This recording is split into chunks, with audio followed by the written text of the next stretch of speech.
सुप्रभात बच्चों।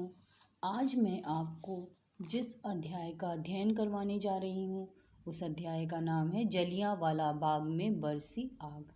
जलियांवाला बाग में उस दिन 1650 राउंड फायर हुए थे।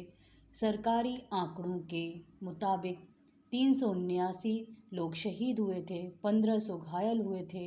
हालांकि अनाधिकृत आंकड़ों के मुताबिक मरने वालों की संख्या 100 के आसपास थी और 2000 से अधिक लोग घायल हुए थे। 13 अप्रैल को बैसाखी का पर्व था। सन 1699 को सिख धर्म के संस्थापक गुरु गोविंद सिंह ने खालसा पंथ की नींव रखी थी। उसी दिन पंजाब के अमृतसर में जनरल डायर ने जलियांवाला बाग नामक स्थान पर, जहां वो सिख समुदाय के लोग एक सार्वजनिक सभा कर रहे थे, उस पर जनरल डायर ने गोलियों की बौछार करवा दी थी और उन निहत्थे तथा मासूम लोगों का कत्ल करवा दिया था। जलियांवाला बाग उबड़ खाबड़ जमीन का एक मैदान था और उस मैदान में लोग इकट्ठे थे वो और एक सार्वजनिक सभा कर रहे थे। वो स्थान चारों तरफ ऊंचे मकानों से घिरा हुआ था। शाम को 4:30 बजे वहाँ पर सभा होनी थी और 12 बजे से ही वहाँ पर लोगों का एकत्रण शुरू हो गया था। जनरल डायर ने अपने साथ पुलिस सुपरिटेंडेंट को लिया, जिनका नाम था प्लूमट, और जगह जगह 40-40 सैनिकों की 5 चौकियों को बैठा दिया और जलियांवाला बाग नामक स्थान पर पहुंचकर उन्होंने वहां पर अपने सैनिकों से गोलियां चलाने का आदेश दे दिया। जनरल ने अपने दाएं हाथ की तरफ 15 बंदूकधारी तथा बाएं हाथ की तरफ 25 बंदूकधारियों को तैनात करवाया और भीड़ को बिना कोई चेतावनी दिए अपने सैनिकों को आदेश दिया कि आप लोग गोली चलाइए और यहाँ पर उपस्थित सभी लोगों का कत्ल कर दीजिए। उनको आदेश दे दिया कि आप गोली चलाकर यहाँ जितने लोग इस सभा में उपस्थित हैं उन सब की हत्या कर दीजिए। जैसे ही गोलीबारी की शुरुआत हुई, लोग वहाँ पर अपनी जान बचाकर भागे। छोटे तथा सकरे रास्ते थे उस जगह से बाहर निकलने के लिए। वहाँ से लोगों ने बहुत ही तेज़ी से दौड़ भागकर अपनी जान बचाने का प्रयास किया। जब लोग रास्ते में भाग रहे थे तो भगदड़ मच गई और कुछ लोग तो दूसरों के पैरों तले रौंदाकर ही मृत्यु को प्राप्त हो गए। कुछ ने दीवार को फांदने की कोशिश की। वो दीवार जिसकी ऊंचाई 5 फीट की थी, लेकिन गोली लगने के कारण वो नीचे गिर गए और उनकी मृत्यु हो गई। 10 से 15 मिनट भीषण गोली कांड के बाद जनरल डायर ने अपने सैनिकों को वहां से लेकर चले गए। एक एक बंदूकधारी ने 33 गोलियां चलाई। जख्मी घायल लोग रात भर वहां मैदान में कराहते पानी पानी चिल्लाते पड़े रहे। रात 8 बजे के बाद लोगों का बाहर निकलना भी मना था, इसलिए और अंधेरा हो जाने के कारण लोग अपने परिजनों को ले भी ना जा सके। देखिए बच्चों, इसका एक बहुत बड़ा कारण ये भी था कि जब अंधेरा हो गया था वहाँ पर प्रकाश की कोई व्यवस्था नहीं थी और भीड़ इतनी ज़्यादा थी, इतने ज़्यादा मृतक थे कि लोग उसमें से अपने घर वालों को पहचान ही नहीं पाए। कोई उन सबको अपने साथ ले भी नहीं जा पाया। क्यों नहीं? क्योंकि 8 बजे के बाद तो घर से किसी को निकलने का जनरल डायर के आदेश ही नहीं था।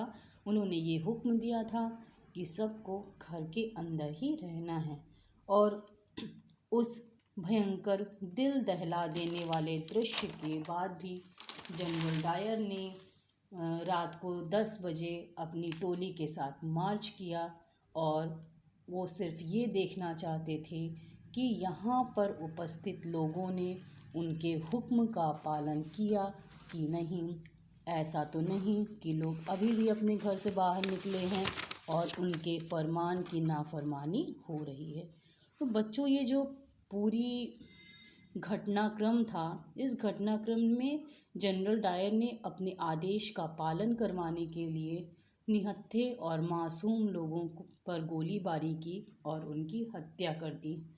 अब आप ही सोचिए कि वहाँ पर उपस्थित लोगों का ऐसा कोई गलत उद्देश्य तो था नहीं, या वो किसी की हत्या तो करने जा नहीं रहे थे।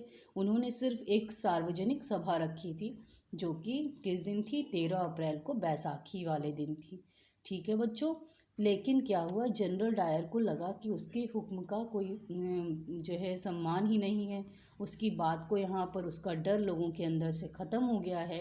इसलिए उसने वहाँ पर उपस्थित करीब 2000 लोगों के ऊपर गोली चलवाने का जो है आदेश दे दिया। और उस आदेश में कितने घर के लोग बेघर हो गए, कितने लोगों की मृत्यु हो गई, कितने बेचारे ऐसे थे जो रात भर तड़पते रह गए। ये ऐसी दिल दहला देने वाली घटना थी जिससे पूरा अमृतसर शांत हो गया।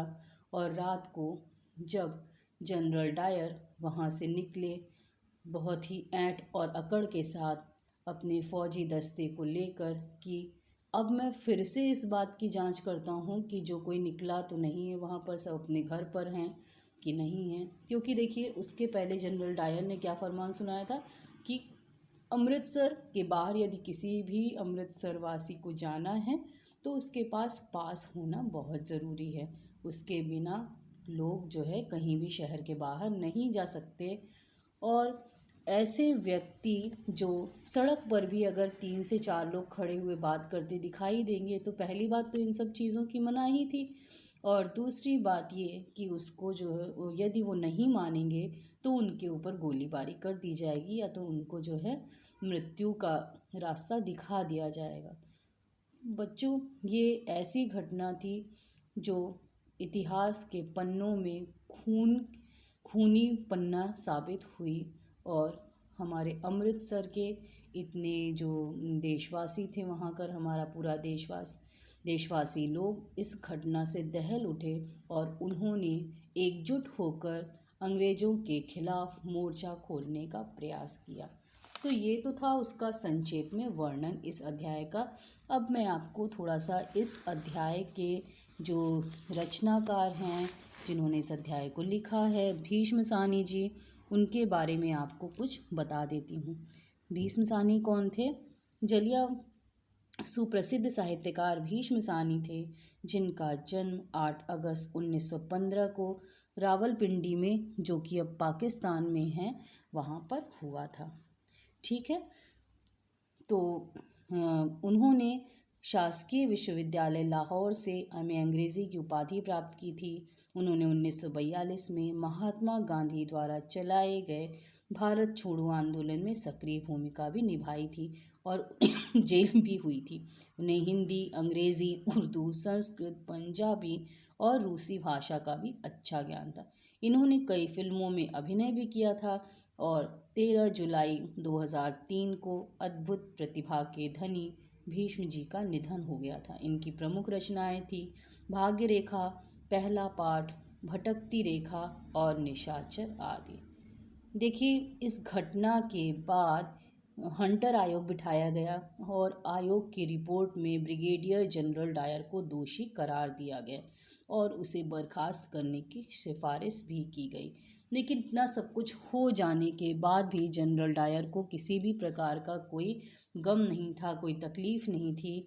उनको अपने किए हुए कृत्य पर कोई पछतावा नहीं था कि उन्होंने इतना गलत काम किया है, क्योंकि वो एक बहुत ही रूड टाइप के, बहुत ही कठोर प्रकार के जो है प्राणी थे और उनको किसी की जान से कोई भी परवाह नहीं था।